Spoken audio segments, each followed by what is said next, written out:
పవన్ కళ్యాణ్ గారు కోనసీమ కాంట్రవర్సీ తెలుసు కదా. ఆయన కోనసీమలో కొబ్బరి చెట్లు వాళ్ళు అవడానికి దిష్టి తగిలింది రాష్ట్రం విడిపోయే టైంలో అని.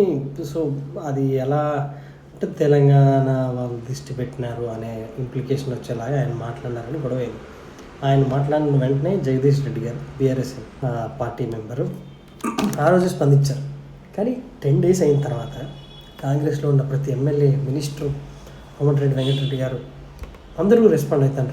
పవన్ కళ్యాణ్ అలా ఇలా అసలు సంబంధం లేదు కదా, ఇంత లేట్గా ఎందుకు రియాక్ట్ అవుతారు అంటే, నిన్న బీఆర్ఎస్ పార్టీ వాళ్ళు చెప్పడం ఏంటంటే కేఎల్ఎస్ఆర్ ఇన్ఫ్రాటెక్ అనే ఒక సంస్థకి వీళ్ళు 6,000 కోట్ల ప్రాజెక్ట్ ఇచ్చారు, అదేమో బినామీ కంపెనీ అని. అండ్ దాని మీద హైకోర్టు ఎంక్వైరీ చేసింది. ఆ జడ్జిమెంట్స్ మార్చడానికి జడ్జిని ప్రెజర్ చేస్తే నేను జడ్జిమెంట్ ఇవ్వలేను అని చెప్పి ఆయన పక్కకి వెళ్ళిపోయారు అని నిన్న బీఆర్ఎస్ పార్టీ చెప్తుంది. సో ఇదొక విషయం. అయితే కవిత మేడం కూడా వచ్చి సేమ్ టాపిక్ మాట్లాడింది. అంటే స్క్రిప్ట్ అందరికీ ఒకటే రోజు ఏం మాట్లాడాలని ఇచ్చినట్టు.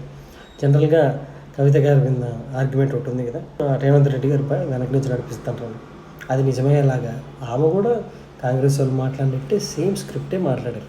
అది విషయం. అండ్ ఈ కేఎల్ఎస్ఆర్ ఇన్ఫ్రాటెక్ అనేటోళ్ళు ఆంధ్రాలో కూడా ప్రాజెక్టులు చేస్తున్నారు. ఇవన్నీ కలిపితే నిజం అనిపించట్లేదా? సంబంధం లేకుండా ఆయన టాపిక్ పట్టుకొని వీళ్ళు చేయడం నాకైతే నిజమే అనిపిస్తుంది. మీరేమనుకుంటున్నారు?